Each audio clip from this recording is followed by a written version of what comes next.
Nós estamos estudando no mês de janeiro. Esse já é o terceiro domingo que nós nos detemos sobre o livro de Provérbios. Nosso tema é Provérbios para a vida, tanto nos cultos da manhã como nos cultos da noite nós temos estudado. Hoje de manhã o presbítero Lucas meditou de maneira muito feliz e apropriada sobre o coração humano pode fazer muitos planos, mas a resposta certa, apropriada, vem do Senhor. E hoje à noite nós queremos continuar estudando o livro de Provérbios. É um motivo de bênção para nós. Eu sempre me recordo, eu tenho contado algumas histórias aqui, as quais eu sempre relacionei com o livro de Provérbios. Algum tempo atrás, eu li no jornal a história de um jovem adolescente que se envolveu com uma mulher no bairro, uma mulher casada no bairro em que ele morava. Aquele adolescente tinha cerca de 16 anos de idade. E aquele envolvimento, aquele relacionamento, acabou redundando num assassinato. Um dia que o marido estava embriagado em casa, havia um domingo à tarde que ele havia tomado algumas a mais além da conta, eles acabaram por tramar o assassinato daquele homem, e de fato fizeram. Mas como diz a Bíblia, não há nada encoberto que não venha a ser manifesto, não há nada oculto que não venha a ser revelado. A história logo foi descoberta. E aquele menino de 16 anos de idade agora estava envolvido num crime. Eu quando ouvi essa história, imediatamente me veio à mente o texto de Provérbios, capítulo 7, que diz: da janela da minha casa, por minhas grades, olhando, eu vi entre os simples, descobri entre os jovens, um que era um jovem sem noção. Ele ia e vinha pela rua, à esquina da mulher estranha, e seguia o caminho da sua casa à tarde do dia, no crepúsculo, na noite, nas trevas. E aí o texto descreve o encontro, como aquela mulher o seduziu, e ele se envolveu com aquela mulher. E o versículo 21 e 23 dizem, ela o seduziu com as suas muitas palavras, com as lisonjas dos seus lábios, o arrastou. E ele, no instante, a segue, como o boi que vai ao matadouro, como o cervo que corre para a rede, até que a flecha lhe atravesse o coração, como a ave que se apressa para o laço, sem saber que isso lhe custará a vida. Eu quando vi aquela história, eu fiquei penalizado e sensibilizado. Um adolescente de 16 anos, agora com a sua vida estragada, com a sua vida arruinada. Se ele conhecesse e tivesse ouvido o livro de Provérbios, teria salvo a sua vida, teria preservado a sua Bíblia. O livro de Provérbios foi escrito para nós.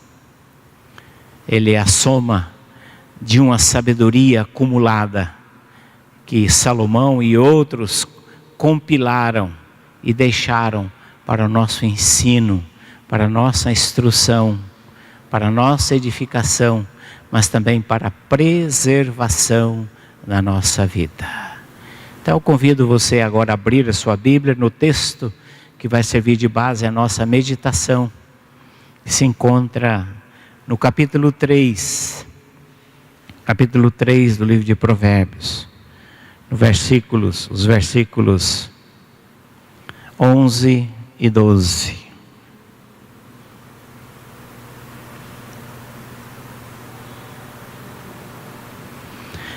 Filho meu, não rejeites a disciplina do Senhor, nem te enfades da sua repreensão. Porque o Senhor repreende a quem ama, assim como o pai ao filho a quem quer bem. Não rejeites a disciplina do Senhor, e nem te enfades da sua repreensão, porque o Senhor repreende a quem ama, assim como o pai ao filho a quem quer bem. Oremos.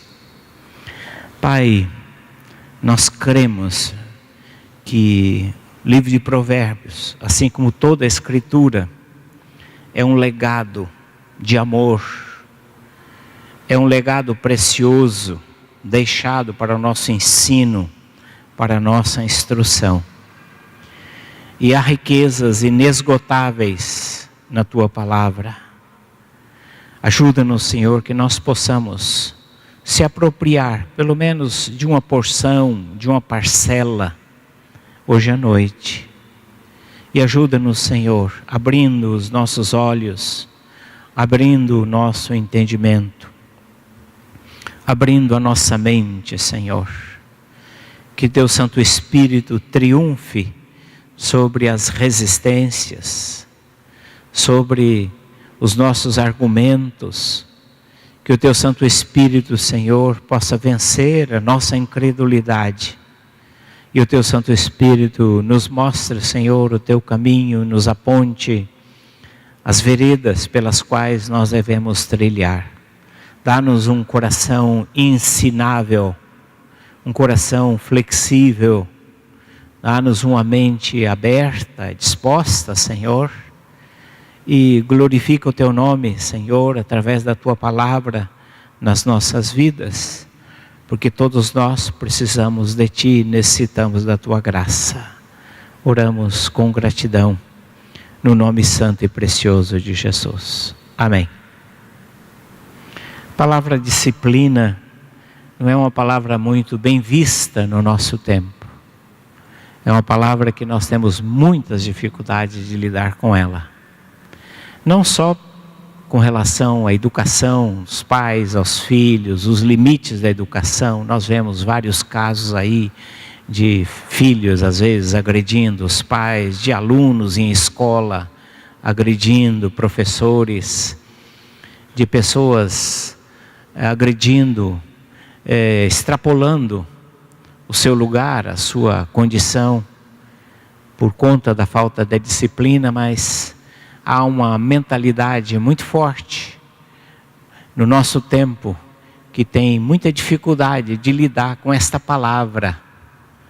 É uma palavra odiada: disciplina, correção, submissão, sujeição, prestação de contas.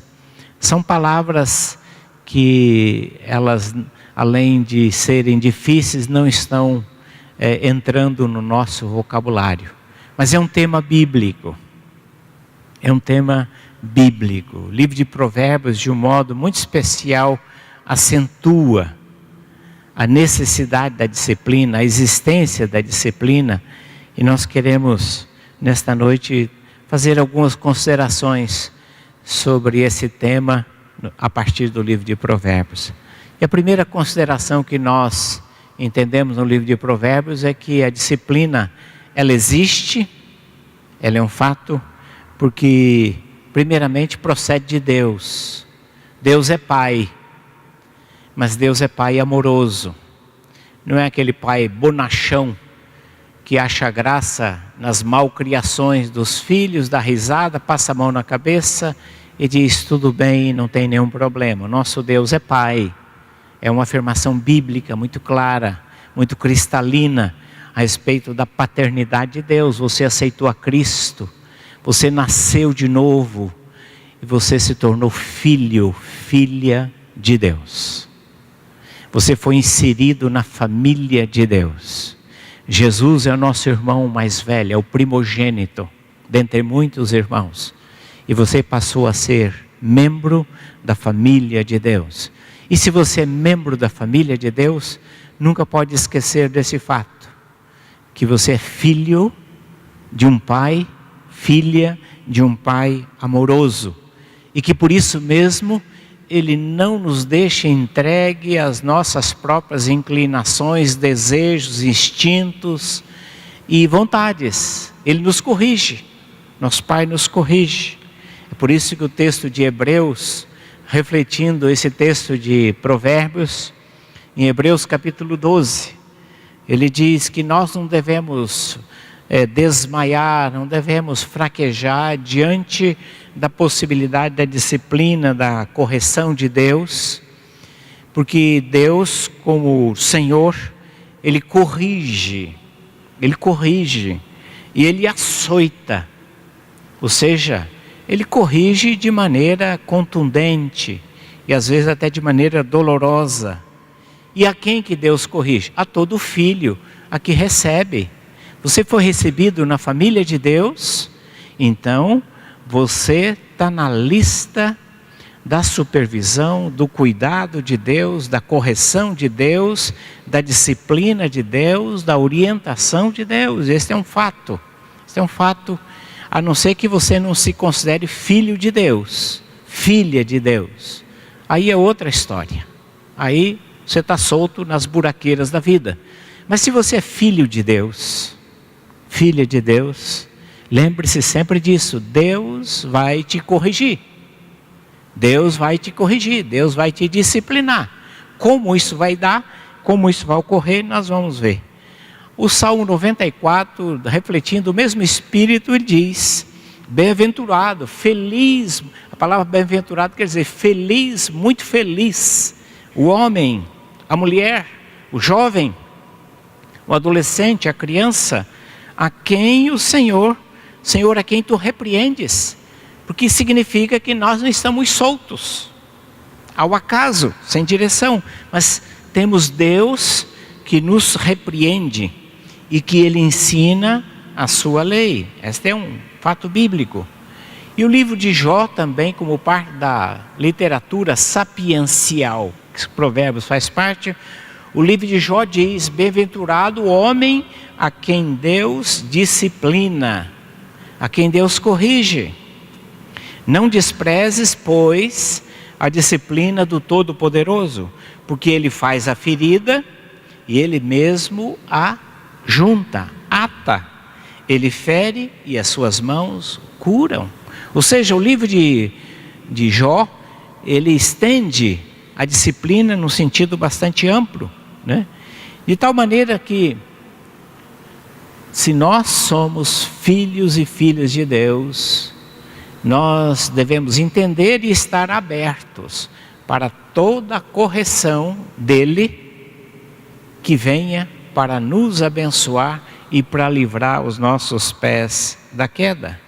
Então há um propósito na disciplina, não é a disciplina pela disciplina, não é a disciplina sádica de provocar a dor, porque se alegra de ver a dor e o sofrimento dos filhos, mas há um propósito de Deus, há uma finalidade. Provérbios capítulo 6, versículo 23 diz que o mandamento é lâmpada e a instrução luz, e as repreensões da disciplina são o caminho da vida. Ou seja, as repreensões que Deus nos proporciona de diversas maneiras, elas visam o caminho da vida, não o caminho da morte. Ou seja, Deus deseja que livrar os teus pés de situações, de circunstâncias, de estilos de vida que sejam danosos, prejudiciais e que produzam a morte, a destruição, o sofrimento. Ainda no livro de Provérbios nós lemos que quem ama a disciplina, ama o conhecimento, mas o que aborrece a repreensão é um estúpido. Como na linguagem do cearense, aquele que aborrece, aquele que rejeita a repreensão é um abestado, né? Ou seja, ele não é capaz de entender a importância, de entender o significado do propósito de Deus. Provérbios ainda continua dizendo: corrige o teu filho, porque como parte da disciplina que Deus tem para conosco, nós somos responsáveis por corrigir, instruir, disciplinar, orientar os nossos filhos, como parte da disciplina de Deus para conosco. Diz: corrige o teu filho, e ele te dará o quê? Descanso, dará delícias à tua alma.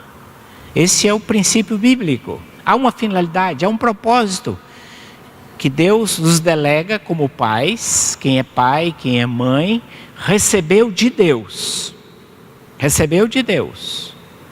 esse mandato da correção, da instrução, da orientação nos caminhos do Senhor, para que o filho ou a filha possa trazer alegrias, seja motivo de regozijo. Porque a Bíblia diz que a vara e a disciplina dão sabedoria, mas a criança entregue a si mesma vem envergonhar a sua mãe. Isso é fato, é verdade. Uma criança sem disciplina traz vergonha para os pais. Esses dias eu estava no shopping, estava saindo, de repente uma criança começou a berrar. Menino, talvez de uns 6, 7 anos de idade, e ele gritava a todos os pulmões. Certamente ele queria alguma coisa e estava lhe sendo negado. Eu não sei das circunstâncias, mas todo mundo olhando e chamando a atenção, e a mãe terrivelmente embaraçada com aquela circunstância, e o pai agarrou aquele menino assim, pelo braço, e assim como que discretamente, e a gente podia ler na expressão do pai: lá em casa a gente se acerta, E o pobre do moleque, quando saiu para o estacionamento, aí que ele berrava mais, porque ele antevia o que lhe aguardava. Eu só sei que quando entrou no carro houve um silêncio e eu parti, fui embora, imaginando o que acontecia. Aquela criança provavelmente estava envergonhando seus pais em público, e eles não podiam corrigi-lo com o devido rigor naquele momento, porque senão alguém iria denunciá-los sob o pretexto de espancamento.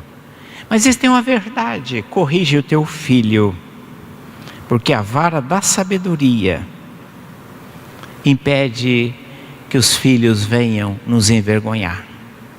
Aqui só um parênteses, eu quero dizer aos pais, e eu sou pai também, que ninguém é perfeito e nós erramos. E nós erramos na correção. Às vezes de mais, às vezes de menos, às vezes na hora errada, às vezes acertamos, fazemos na hora certa. E esse é um grande desafio. Mas o princípio bíblico é: corrige. Não deixe o seu filho entregue a si mesmo, porque isso vai trazer vergonha para você, para a família, para a geração inteira.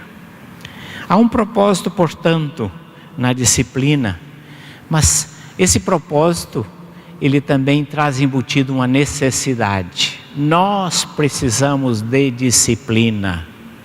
Nós, seres humanos, independente da nossa idade, nós precisamos de limites. Hoje é uma cultura de rejeição dos limites, mas nós precisamos de limite. Quando o ser humano não tem limites, facilmente ele se machuca pessoas, ele faz coisas erradas, ele extrapola. Às vezes a pessoa: você não percebe, não? Você não tem limites? Você diz coisas, você faz coisas que você não está percebendo, como isso está sendo desagradável. O ser humano precisa de limites. Nós precisamos de limites. E nem sempre nós entendemos por nós mesmos quais são os limites. Às vezes é preciso que alguém de fora diga para nós: calma, para aí. Você precisa de um limite, você precisa parar com isso. Basta, chega. Você está exagerando, você está extrapolando. Nós precisamos, às vezes, que alguém nos diga, e nos diga com amor, com propósito. Quando às vezes a gente não ouve a advertência do amor e do propósito, às vezes essa advertência vem às vezes de forma que possa nos infligir sofrimento. às vezes dissabores, às vezes constrangimento, quando às vezes a gente publicamente é repreendido. Mas o fato é que o ser humano precisa de limites. Nós necessitamos de limites. E a criança, muito mais, ela precisa de limites. Porque ela ainda não sabe, ela não tem discernimento. A criança não tem limites, o adolescente não tem limites, às vezes o jovem não tem limites. O adulto deve ter, mas às vezes não tem também. É preciso estabelecer limites, regras. Nós precisamos aprender a viver sob regras. O livro de Provérbios diz que o homem que muitas vezes é repreendido, é corrigido, é advertido, mas ele endurece a cerviz, endurece o pescoço, ele não se dobra, não se curva, não reconhece, não admite, não entende que está errado. O que vai acontecer com ele? Ele será quebrantado de repente, sem que haja cura. Nós precisamos de limite. E o livro de Provérbios está lembrando que aquele que resiste à repreensão, à correção, ao ensino, à instrução, à advertência, pode haver um momento que ele é quebrado e às vezes não há mais cura. Provérbios 22 diz que a estultícia, a tolice, está ligada ao coração da criança. A criança é naturalmente sem limites. A criança na sua inocência, mas já traz dentro de si as sementes da descendência de Adão. Ela traz dentro de si, ela é inocente, ela é incapaz de maquinar intencionalmente o mal, mas a natureza pecaminosa já traz com ela. Por isso que a criança precisa da correção, e a Bíblia diz: a vara da disciplina a afastará dela. Interessante a palavra. Hoje há um debate muito grande sobre formas de correção, de disciplina. Os mais antigos, e eu vivi na pele isso. Lá em casa o que falava era o cinturão, né? Ou tinha um outro adjetivo lá que era o Chico da Estaca. Já ouviu falar dessa expressão? Chico da Estaca. O Chico da Estaca, né, era aquele o relho para surrar os animais. Então o Chico da Estaca era um poderoso argumento para a gente obedecer e se enquadrar. Hoje há muito debate e você vê muita gente dizendo que jamais você deve usar castigo físico, mas há psicólogos, há educadores que estão dizendo que o castigo físico, um psicotapa, é necessário. E uma vez um educador disse que às vezes a memória da criança não está aqui, a memória da criança está no traseiro. É assim que ela lembra. Lembrando que corrigir, castigar a criança não é espancar. Essa é outra história, né? É exceder.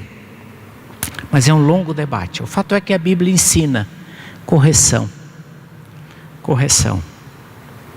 Alguém até brincou que antigamente tatuagem era a marca de um chinelo havaiana no traseiro. Essa era a tatuagem dos adolescentes, não era verdade? Hoje os adolescentes já estão fazendo tatuagem, né? Mas o fato é que a necessidade, e os pais têm essa responsabilidade, porque Deus confiou filhos a nós. Os filhos não nasceram e foram jogados, lançados à rua, mas eles foram confiados a uma família. E nós pais somos responsáveis pelos filhos, pela instrução, pelo ensino, pela correção, para que eles sejam gente, e sobretudo gente de bem. Essa é a nossa luta, esse é o nosso desafio. Mas há uma necessidade, porque o ser humano, é soberbo. Nós somos soberbos, nós não gostamos de ser corrigidos. Nós não gostamos. Nós odiamos a correção. Mas o livro de Provérbios, ele diz que a soberba precede o quê? A ruína.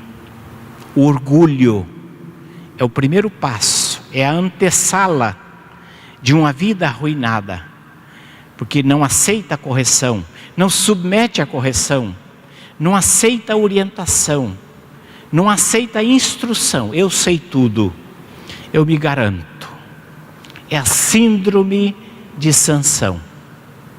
Sansão confiava demasiadamente na sua força e na sua capacidade de se safar das situações mais adversas possíveis. E Sansão não admitia ser corrigido. E Sansão estava sempre no limite. E exatamente porque Sansão andou no limite, um dia ele extrapolou o limite e não teve mais retorno. E o final de Sansão foi trágico, porque Sansão é a figura mais bem descrita na Bíblia daquele que confia nas suas próprias capacidades, na sua própria inteligência, na sua própria força, no seu próprio tirocínio, na sua habilidade de lidar com problemas, mas não se submete à orientação, não se submete à direção, não se submete à correção, não assimila a instrução. Portanto, nós necessitamos de sermos corrigidos. Todos nós, em maior ou menor grau, nós necessitamos, por uma razão muito simples, porque você nem eu sabemos tudo. Bem que a gente gostaria de saber tudo e de poder tudo, mas infelizmente não é assim. Você não sabe tudo, você não pode tudo. E você precisa de ensino, de correção, de advertência, de orientação. Nós somos assim. E precisamos aprender a reconhecer isto. Mas há muitas formas pelas quais Deus nos disciplina e Deus nos corrige. Há muitas maneiras. Uma delas por excelência, é através da sua palavra. 2 Timóteo capítulo 3. Paulo está dizendo a Timóteo: olhe Timóteo, toda a escritura é inspirada por Deus. E ela é proveitosa, ela é útil, ela é importante, ela é necessária, ela é indispensável para a correção, para a repreensão, para ensino, para advertir, para trazer a pessoa de volta ao caminho, para ele retomar, para que ele seja uma pessoa perfeita, habilitada para toda boa obra, porque é o propósito de Deus nos usar. E Deus estabeleceu primariamente a Escritura como forma da nossa correção.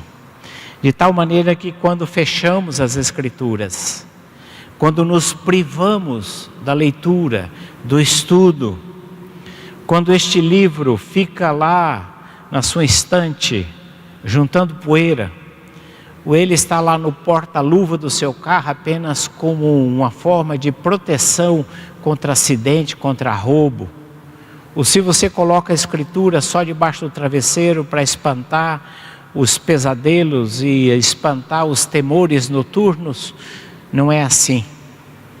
A Escritura não é apenas para você colocar debaixo do braço. Tem muita gente que pensa que a Escritura ela é assimilada por osmose, quer dizer, ela entra via subacal, né? E penetra no coração e chega à sua mente. Mas não há essa possibilidade. A Escritura é um legado divino para você mastigar, para você ler, para você refletir, para você estudar. Esse é o desafio de Deus. É um livro que Deus deixou para você, é uma carta de amor que Deus deixou para você ler. Alimenta a sua alma, fortalece a sua fé, nutre a tua esperança, mas ela também te corrige. Ela também nos disciplina, ela também chama a nossa atenção. Há textos que nós às vezes não gostaríamos que estivessem na Escritura, mas eles estão lá na Escritura. Há passagens que são pesadas, que são difíceis. Há passagens que, se nós pudéssemos, a gente metia a gilete e cortava. Mas elas estão lá nas Escrituras, para o nosso ensino, para a nossa correção. E a gente precisa tomar isto a sério. A Escritura é uma forma de Deus nos disciplinar. Não apenas corrigindo, mas você também precisa ter a disciplina do hábito, a disciplina da leitura diária da Bíblia.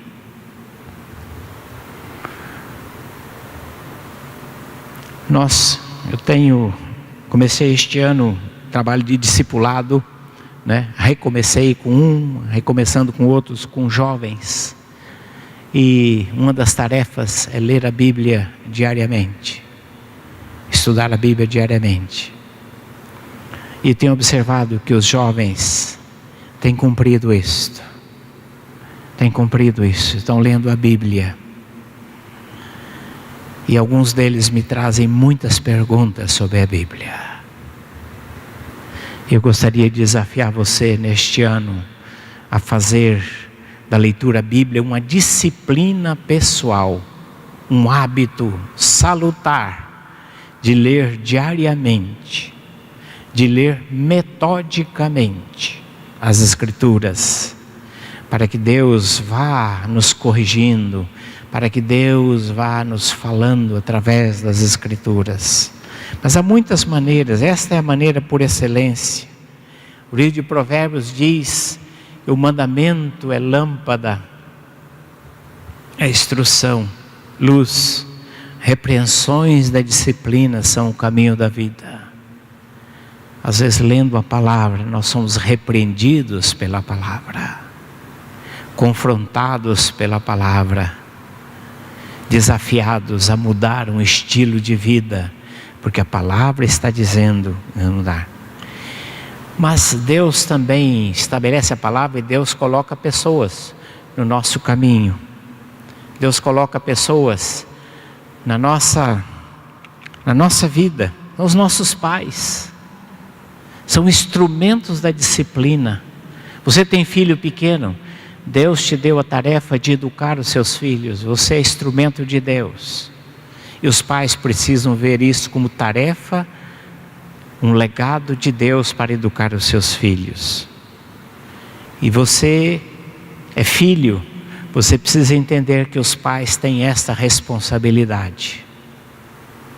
Os pais têm esta responsabilidade. E a Bíblia diz: honra teu pai e a tua mãe. Honrar significa, entre outras coisas, obedecer.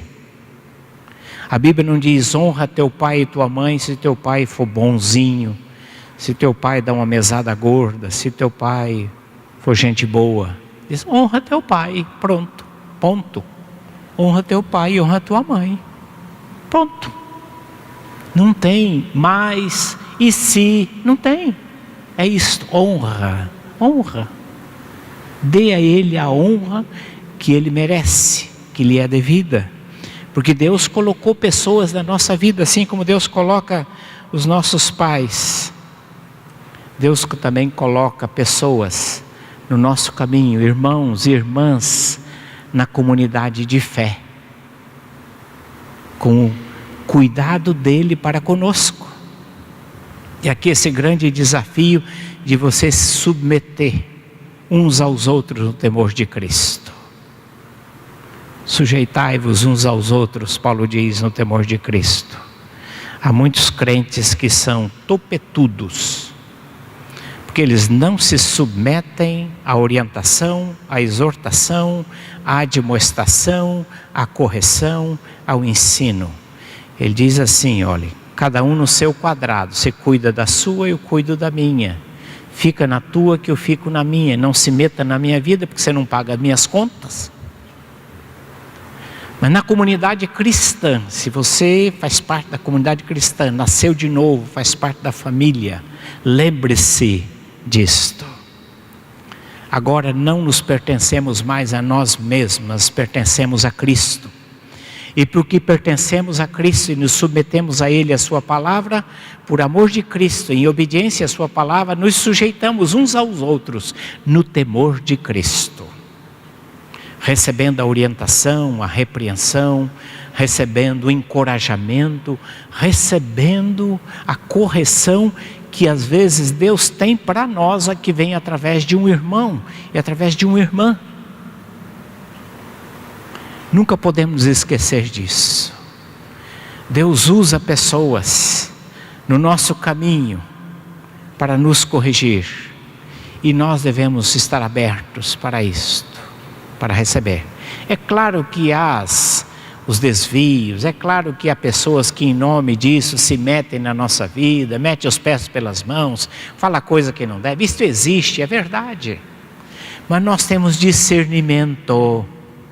Todos nós temos discernimento, todo filho, filha de Deus tem discernimento para entender e para saber quando a pessoa está indo além do que devia e quando a pessoa está corrigindo por amor, como expressão do cuidado de Deus para conosco.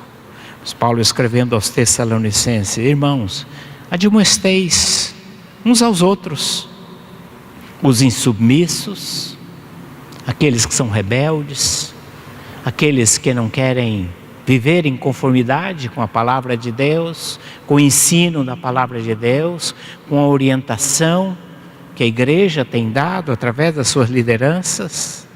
Consoleis os desanimados, apareis os fracos e sejais pacientes para com todos, porque todos nós precisamos de correção.